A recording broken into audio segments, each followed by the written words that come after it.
आखिरी सफर। गांव के किनारे एक पुराना सा मकान था। इस मकान की दीवारें वक्त के साथ जर्द पड़ चुकी थी और छत पर लगे लकड़ी के शहतीर अपनी उम्र की कहानी सुनाते थे। उसी मकान में 70 साला अब्दुस्सलाम अकेला रहता था। लोग इसे बाबा जी कहकर पुकारते थे। वो खामोश तबीयत का आदमी था, मगर इसकी आंखों में हमेशा एक अजीब सी चमक रहती थी, जैसे कोई राज छुपा हो।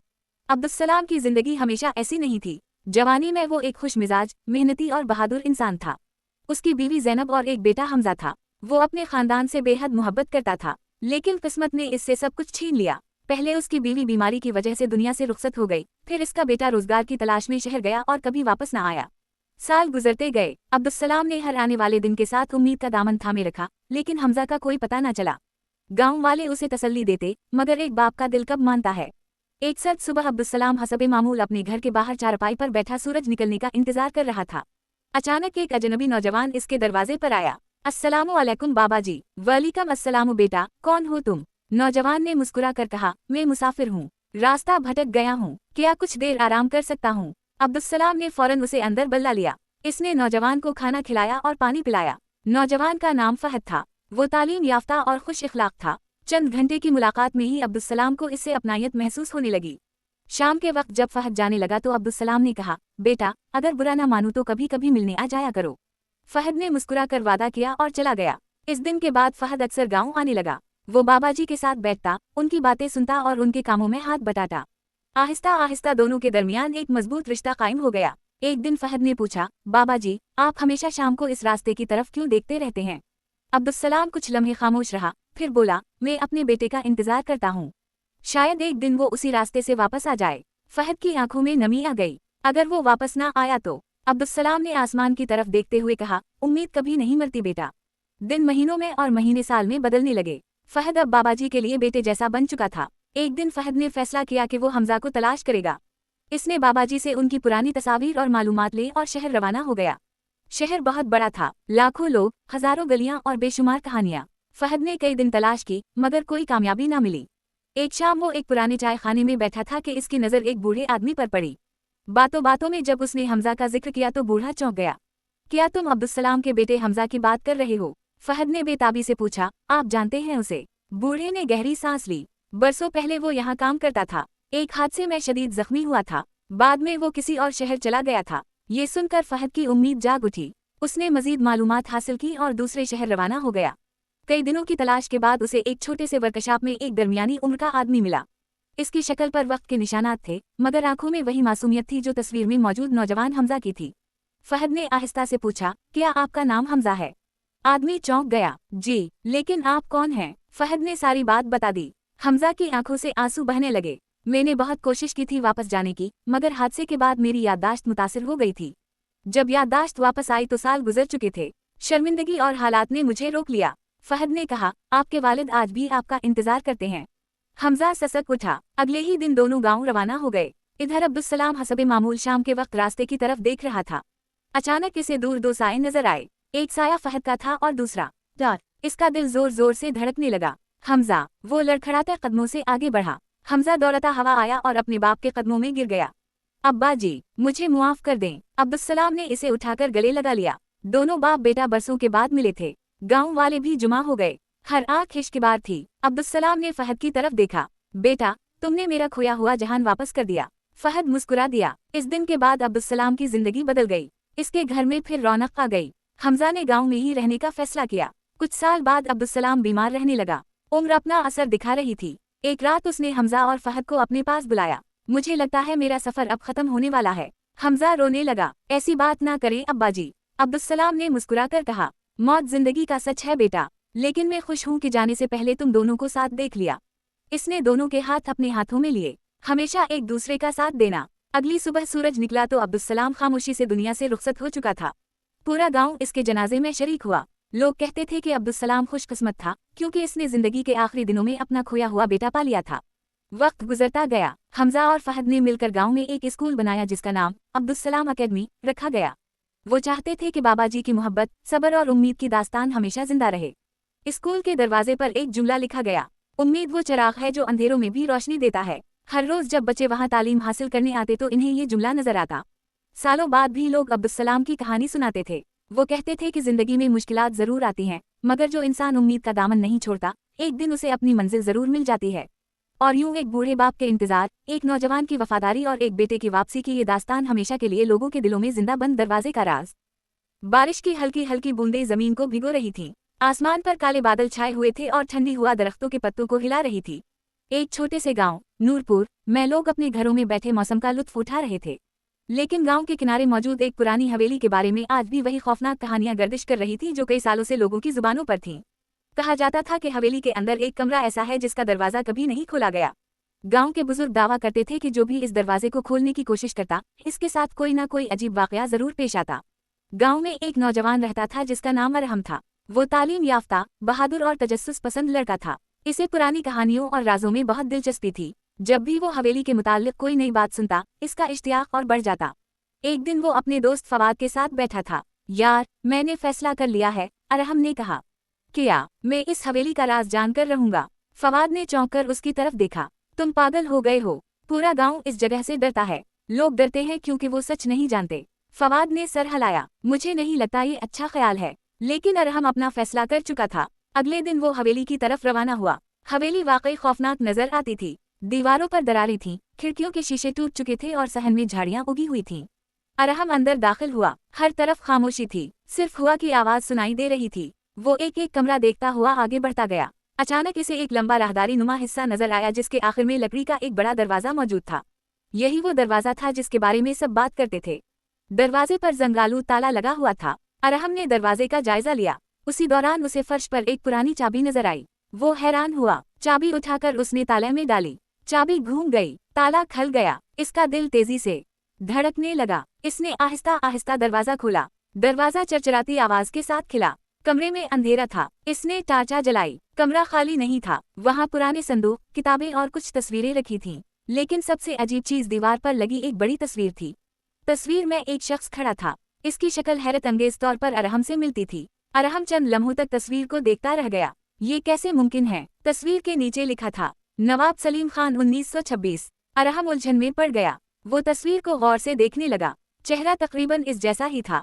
तभी इसे संदूकों में से एक डायरी मिली। इसने डायरी खोली। ये नवाब सलीम खान की जाती डायरी थी। पहले सफ़े पर लिखा था, अगर कोई ये डायरी पढ़ रहा है तो शायद वो मेरे खानदान से ताल्लुक रखता है।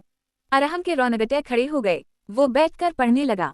डायरी में लिखा था कि नवाब सलीम खान इस हवेली का मालिक था। इसके 2 बेटे थे, लेकिन जायदाद के तनाज़े ने खानदान को तबाह कर दिया। छोटा बेटा घर छोड़कर चला गया। बड़ा बेटा हवेली में रहा। वक्त के साथ खानदान बिखर गया और हवेली वीरान हो गई। डायरी के आखिरी सफ़ात में एक खुफिया खजाने का जिक्र था। लिखा था, अगर मेरा खानदान कभी वापस आए तो वो जान ले कि खजाना हवेली के नीचे मौजूद है। अरहम हैरान रह गया। क्या वाकई खजाना मौजूद था? उसने मजीद तलाश शुरू की। कमरे के एक कोने में फर्श के नीचे लोहे का एक हल्का लगा हुआ था। इसने जोर लगाकर उसे खींचा। नीचे एक खुफिया रास्ता जाहिर हुआ। सीढ़ियां अंधेरे में जा रही थीं। अरहम ने टार्चा मजबूती से पकड़ी और नीचे उतरने लगा। फिजा ठंडी और पुरस्कार थी। कुछ देर बाद वो एक जेर जमीन कमरे में पहुंच गया। वहां पुराने संदूक रखे थे। उसने एक संदूक खोला। इसमें सोने के सके थे। दूसरे संदूक में जेवरात थे। तीसरे में पुरानी दस्तावेजात। अरहम समझ गया कि खजाना वाकई मौजूद है। लेकिन उसी लम्हे उसे पीछे से किसी के कदमों की आवाज सुनाई दी। वो चौंक गया। इसने फौरन टार्चा इस तरफ की। एक बूढ़ा आदमी खड़ा था। सफेद दाढ़ी, झुर्रियों भरा चेहरा और हाथ में लालटेन। तुम कौन हो? अरहम ने पूछा। बूढ़ा मुस्कुराया। मैं इस हवेली का निगहबान हूँ। निगहबान? हाँ, मेरे दादा नवाब सलीम खान के मुलाजिम थे। मरने से पहले इन्होंने हमें वसीयत की थी कि इस खजाने की हिफाजत करना। अरहम हैरत से उसे देखता रहा। बूढ़े ने कहा, मैं बरसों से इंतजार कर रहा था कि खानदान का कोई फर्द वापस आए। लेकिन आपको कैसे पता कि मैं खानदान से हूँ? बूढ़े ने तस्वीर की तरफ इशारा किया। तुम्हारा चेहरा सब कुछ बता रहा है। फिर इसने पुरानी दस्तावेजात दिखाएं। इन दस्तावेजात से साबित हुआ कि अरहम वाकई नवाब सलीम खान की नस्ल से ताल्लुक रखता था।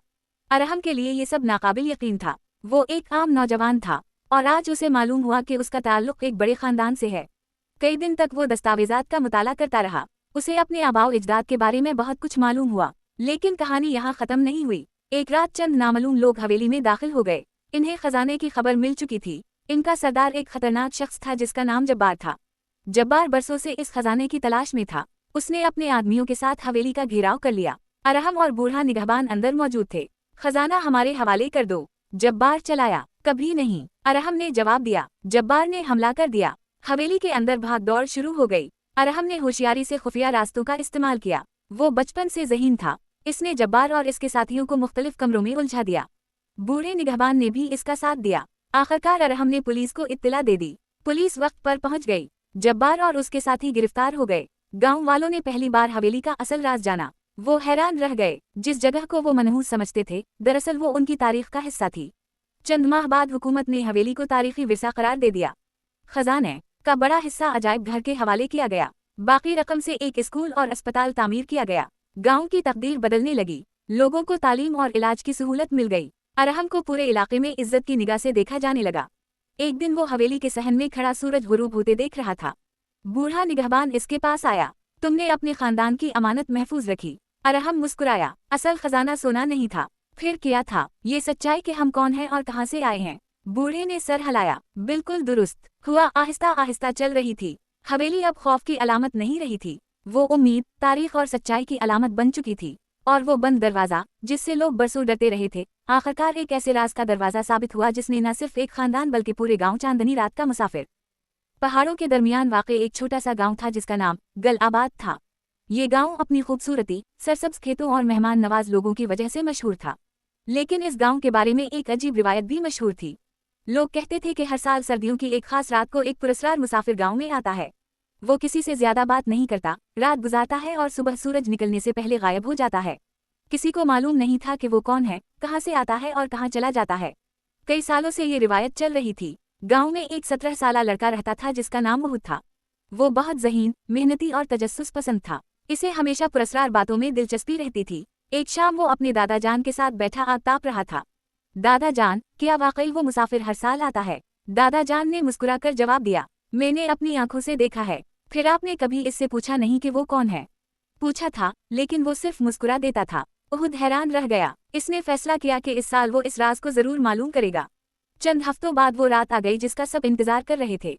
सर्द हुआ चल रही थी। आसमान पर पूरा चांद रोशन था और गांव के इर्द गिर्द फैले पहाड़ चांदनी में चमक रहे थे।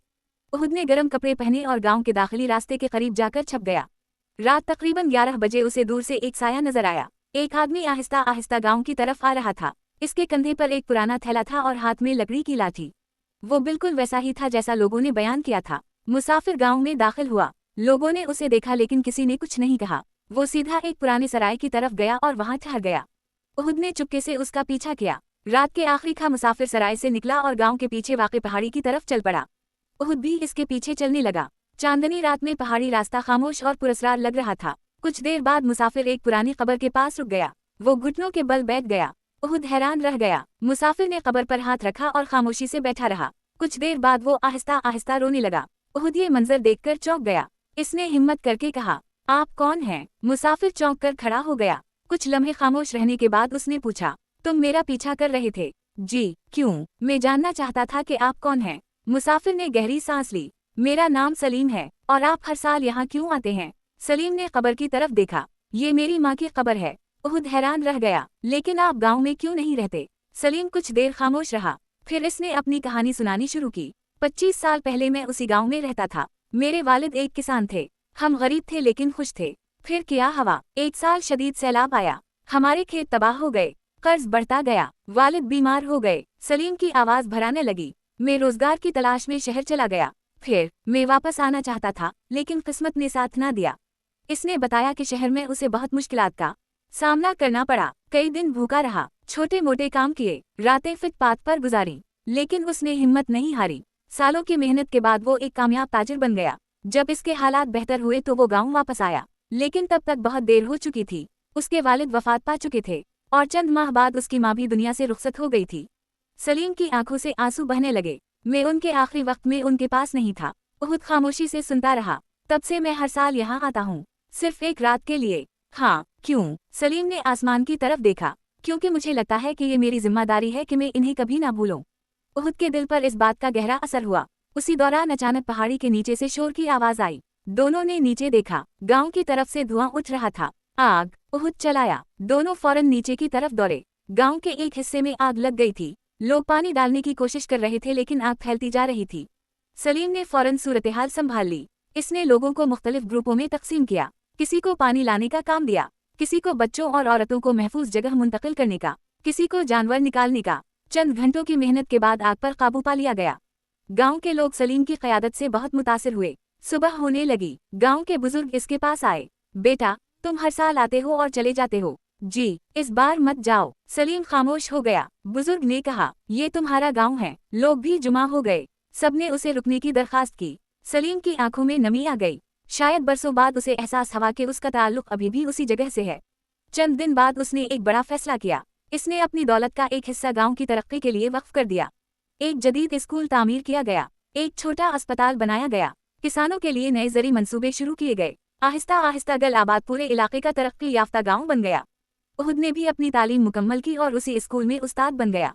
कई साल बाद जब लोग गांव की तरक्की की वजह पूछते तो वो एक ही जवाब देते, ये सब एक चांदनी रात के मुसाफिर की वजह से हुआ। सलीम अब गांव में मुस्तकिल रहने लगा था। वो अक्सर शाम को अपनी माँ की कब्र पर जाता। एक दिन उहुद ने इससे पूछा, अगर आप इस रात वापस ना आते तो? सलीम मुस्कुराया, शायद मैं सारी जिंदगी अपनी माजी से भागता रहता। और अब मुझे सुकून मिल गया है। चांद आसमान पर रोशन था। हुआ आहिस्ता आहिस्ता चल रही थी। पहाड़ खामोशी से खड़े थे। और वो मुसाफिर, जो कभी एक राज था, अब गांव की उम्मीद और तरक्की की अलामत बन चुका था। इख्तिताम की किस्मत बदल दी, रह गई।